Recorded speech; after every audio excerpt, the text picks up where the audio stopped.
Welcome to Random Talk. Today's topic is going to be He Apologized. Let me say that one more time. He apologized. Yes, that's today's topic. But before I get started, I want to say this just in case there's someone out there struggling with this. Now, we all have been mistreated by someone at some point in our lives, and we have all experienced some type of pain, some type of hurt, whether it was when you were a young child in your middle ages or even in your late adulthood. But most times we as human beings have experienced this, and we are at a place where we feel like someone should be able to apologize for their behaviors, but we may not always receive that apology. So if you are someone who is struggling with the fact that someone has done something to you that was disrespectful or harmful and they did not apologize to you, I'm telling you this to save you some time and to save you some energy. You have to just accept it. You have to accept the fact that they did not feel that they were wrong, because that's the only way someone can give you a genuine apology, is for them in their minds to understand what they did was wrong and to be able to tell you sorry. But what you cannot do is to weigh yourself down with the fact that they didn't apologize and I'm going to feel this way until they do. Don't do that to yourself. You need to accept the fact that they have not apologized and you move on with your life. You find peace somehow, some way within yourself. You find peace with the fact that they have not apologized. It's going to help you. You can't be bitter, because a lot of times people who are miserable, you know the old saying, misery loves company. Sometimes it stems from people just holding on to everything that has happened in their life. So take it from me, a person who has truly accepted the people who have not said I'm sorry, and then I have also accepted apologies from people who I never thought I would be able to accept an apology from.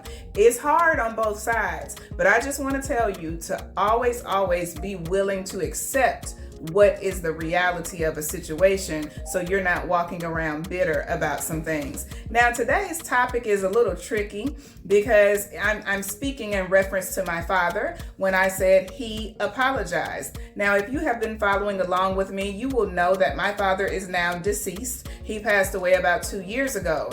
Now, my father and I, we did not have a close relationship, and my father was abusive. And we don't have to go through that anymore. Let's just say it, because sometimes I get sick of hearing myself say it. We know that he was not a good father to me. Let's just put it that way. Now, I can never speak for my brothers because I am not them and they are not me. So I can only tell you my story. But I know that he was not a good father, and I know that he was not a good husband. But he did his best in the best way that he knew how. And this is what I have been talking with my eldest son about, is learning to accept people for who they are, because we cannot change people. We can only accept them for who they are. Now, do you have to tolerate people? You do not, but you have to accept them for who they are. And I learned at some point in my life to accept my father for who he was. And that is what helped me. I accepted in my 20s, I want to say early 20s, that I was never going to be a daddy's girl. I accepted that. It was okay with me. And that is why by the time my father passed away, I wasn't in disbelief. I wasn't in shock. People thought I was going to have this mental or emotional breakdown, but I did not. Because the people who have those type of breakdowns when their abuser or the person that has mistreated them passes away, it's because they have not dealt with their feelings.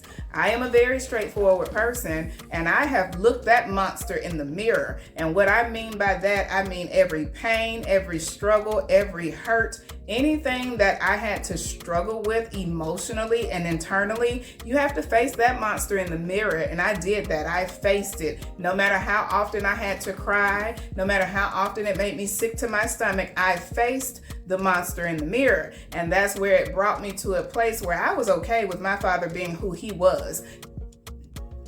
Excuse me. If you have not noticed these last few episodes, me and my sinuses and allergies, we are not they're not playing a fair game. They keep trying to sneak up on me. But nevertheless, my father, there was a time that he and we were living about 12 minutes apart, and he never came to my house. And the only time he would see me or my kids or my family is when I would go to him. And then it got to a point that I told him, look, these cars, they go, both of them, yours and mine, they can go in two different directions. I will not keep coming to see you.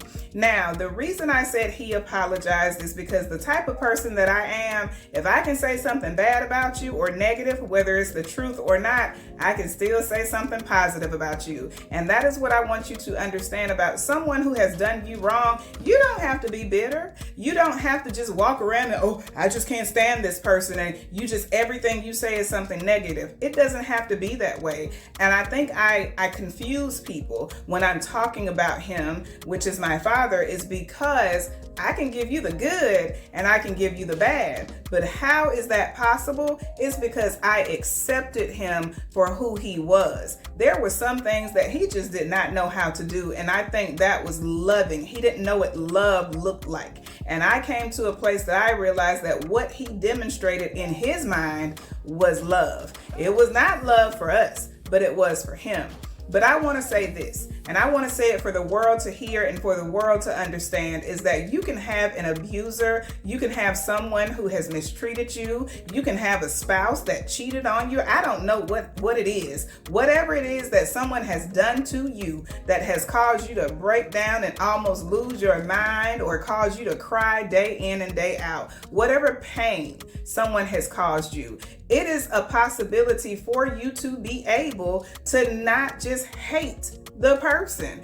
That is a possibility. Now, there was a time hate just flowed through my veins. That's what I lived off of. I tell people often, please don't glorify me just because I did not smoke and I did not drink and I didn't do drugs and I didn't turn to prostitution. I had my own source of poison. That's what I consider it to be, and it was hate. And I didn't know what to do with myself when I released the hate. When I began to forgive the people that did me wrong, I didn't know what to do with myself because hate was what was my adrenaline for so long, and I didn't care about anything and anyone in the world until I became pregnant with my eldest son, and I had to learn how to release all that hate because I didn't want him to be carried in a womb of hate, if that makes any sense.